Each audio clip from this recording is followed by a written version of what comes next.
વિશાળ જનઆક્રોશ યોજી જિલ્લા કલેક્ટરને આવેદનપત્ર અપાયું। વાવથરા જિલ્લાના જિલ્લા મથક ખાતે આજે કોંગ્રેસના આગેવાનો અને વિશાળ સંખ્યામાં જિલ્લા કલેક્ટરને આવેદનપત્ર આપી વધતા જતા નશા અને ખેતી પદાર્થોની ખરીદ વેચાણ સામે કડક કાર્યવાહીની માંગણી કરવામાં આવી હતી। થોડા દિવસ પહેલા વડગામના ધારાસભ્ય જિગ્નેશ મેવાણી પાસે મહિલાઓ દ્વારા કરવામાં આવેલી રજૂઆત હતી કે વાવથરાના કેટલાક વિસ્તારોમાં ડ્રગ્સ, ઓનલી સ્મોક, ગાંધી ચરસ, દારૂ તેમજ મેડિકલ નશાનું પ્રમાણ ચિંતાજનક રીતે વધી રહ્યું છે। તેના કારણે ખાસ કરીને યુવા વર્ગનું ભવિષ્ય બગડી રહ્યું છે। આ રજૂઆતની ગંભીરતાને ધ્યાને લઈ ધારાસભ્ય જિગ્નેશ મેવાણી તરત જિલ્લા પોલીસ વડાની કચેરી ખાતે જઈ પોલીસ તંત્રને કડક પગલાં લેવા સહિત નશીલા પદાર્થોના વેચાણ પર રોક લગાવવાની માંગ સાથે આક્રોશ વ્યક્ત કર્યો હતો। જિગ્નેશ મેવાણી આક્રોશભરી રજૂઆત બાદ પોલીસ પરિવાર અને લોકો દ્વારા જિગ્નેશભાઈ વિરુદ્ધ થરાદમાં રેલી કાઢવામાં આવી હતી અને જિગ્નેશ મેવાણીનું પટ્ટા ઉતારી લેવા વાતથી નારાજગી સાથે આવેદનપત્ર આપી કાર્યવાહી કરવામાં આવે તેની માંગ હતી।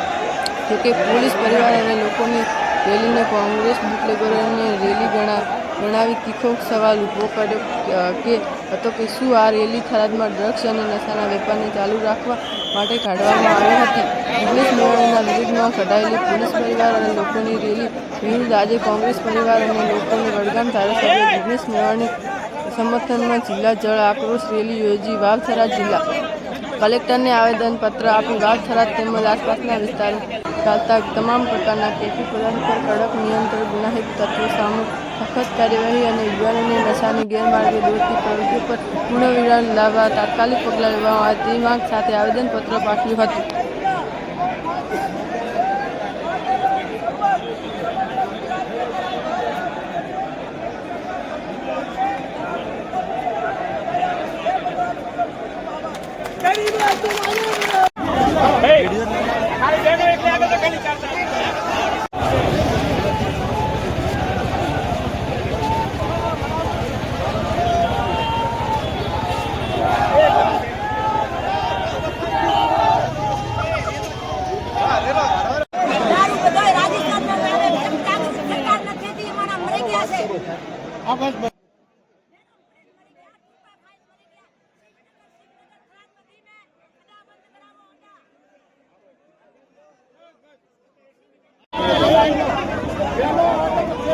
दादा ने लैंड करना को पे आता हूं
યુવા વર્ગ બરબાદ થઈ રહ્યો છે એના વિરુદ્ધમાં જિગ્નેશ મેવાણી દ્વારા રજૂઆત કરવામાં આવી હતી અને ક્યાંક ને ક્યાંક દબાવવા માટે કરીને પોલીસનો ઉપયોગ કરીને ભાજપના લોકો દ્વારા થરાદ બંધ કરાવવાનું અથવા તો અલગ અલગ જગ્યાએ દબાવવા માટે કે પોલીસ પરિવારને આગળ કરી અને દબાવવાનું જે લોકશાહીની અંદર કામ કરી રહ્યા છે।